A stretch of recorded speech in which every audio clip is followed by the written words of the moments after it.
ETF is a common phrase thrown around a lot in the investing community, and if you're newer to investing, you may be wondering what is an ETF. It stands for Exchange Traded Fund, and in this video we're going to be talking about what exactly it is, some of the types of ETFs that you can trade, as well as the pros and cons, and then some of the ETFs that I personally own in my portfolio.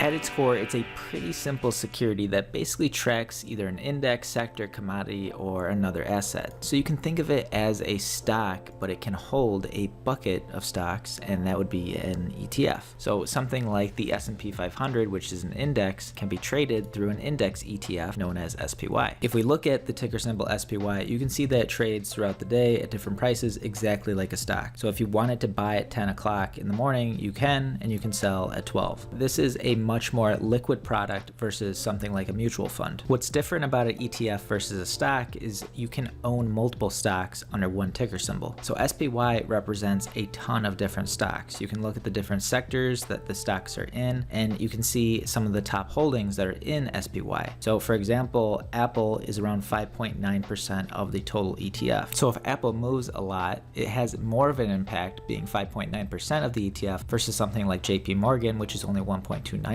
So as these different stocks within this ETF trade throughout the day, this causes fluctuation in the price of SPY. Some people may think that an ETF is just a mutual fund, but they're actually different. If you compare a mutual fund versus an ETF, you'll notice a couple differences. So for one, sometimes a mutual fund will have a minimum amount to invest. So for example, with this mutual fund, you'll see that you need at least $2,500 to invest. Plus, they have something known as an expense ratio, which an ETF has an expense ratio as well, but since mutual funds tend to be actively managed, the expense ratio is usually higher. So if we invested $10,000 into this mutual fund with an expense ratio of 1.01%, that'd be around $110 per year in fees without the fund actually having to return anything. So it's kind of a negative drag on your overall returns. Whereas if you look at SPY, the expense ratio is only 0.09%, meaning on that same $10,000 invested, you're talking about $9 in fees per year. So depending on the mutual fund that you pick, and if it performed relatively the same as an index ETF, and you have that percent difference in expense ratio, that 1% difference could add up to tens or hundreds of thousands of dollars when you compound it over time. Let's say you invested $6,000 per year at an 8% return over 40 years. That would result in around $1.5 million. But if this was only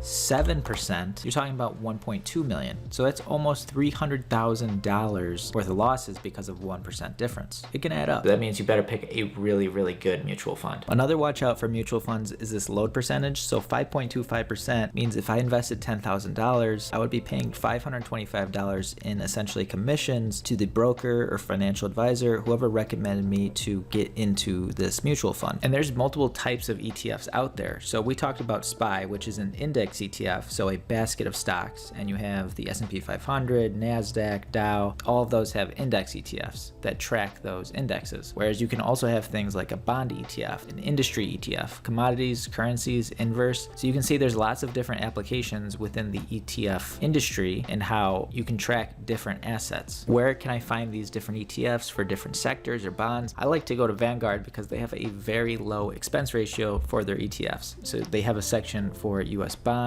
they have a section for stock ETFs, whether it's you're looking for growth or maybe you're looking for an industry specific ETF. So they have things like energy ETFs, or maybe you want an international ETF. They have all these different ETFs on their website, which I'll put in the description below. When it comes to pros, I would say the liquidity is nice. You have diversification, whether that's a broad index ETF or if you want to get specific with a sector or a specific commodity, you can do that. And then lastly, the expense ratios are lower than something like a mutual fund. When it comes to cons, I would say watch out for those actively managed ETFs that are kind of hiding the fact that it's an ETF. So some people will say, oh, it's an ETF, so it's automatically better and cheaper. Whereas you may have something like ARK Invest, where actually it's actively managed, but it's still considered an ETF. So you can trade it throughout the day and it's liquid, but it has a higher expense ratio. Sneaky Kathy would. When it comes to ETFs that I personally own, I own BND, which gives me exposure to bonds. And the reason I do this is because I'm not a bond investor. I don't really know how to look at bonds and decide, hey, is this a great deal or not? But if I want exposure to bonds, I can go into something like BND and get that passive exposure. And then I have the same thing with VCLT when it comes to corporate bonds. The other type of ETF that I own in the Patreon portfolio is sector related ETFs. So something like the energy ETF, industrials ETF, these are sectors where I believe something will benefit the entire sector as a whole, whether that's inflation increasing energy, or for the industrials, maybe the infrastructure bill coming out. I want exposure to all of these different companies, and I don't have one specific company in mind that I think will really outperform. At the end of the day, ETFs are just a passive way to track a specific sector, a bucket of stocks, and ETFs have really changed the game in my mind for the beginner investor, because you can buy something like SPY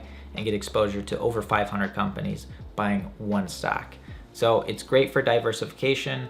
If you want to concentrate on specific companies and invest in individual stocks, then obviously ETFs is not the move, as that gives you more diversification. But if you're a hands-off investor and you want to have exposure to the markets without having to spend a lot of time researching individual stocks and paying low amount of fees, ETFs are perfect. If you did enjoy the video, give it a thumbs up and consider subscribing to Made Wolf, where we talk investing, personal finance, anything to do with money. Thanks guys for watching, and have a great day.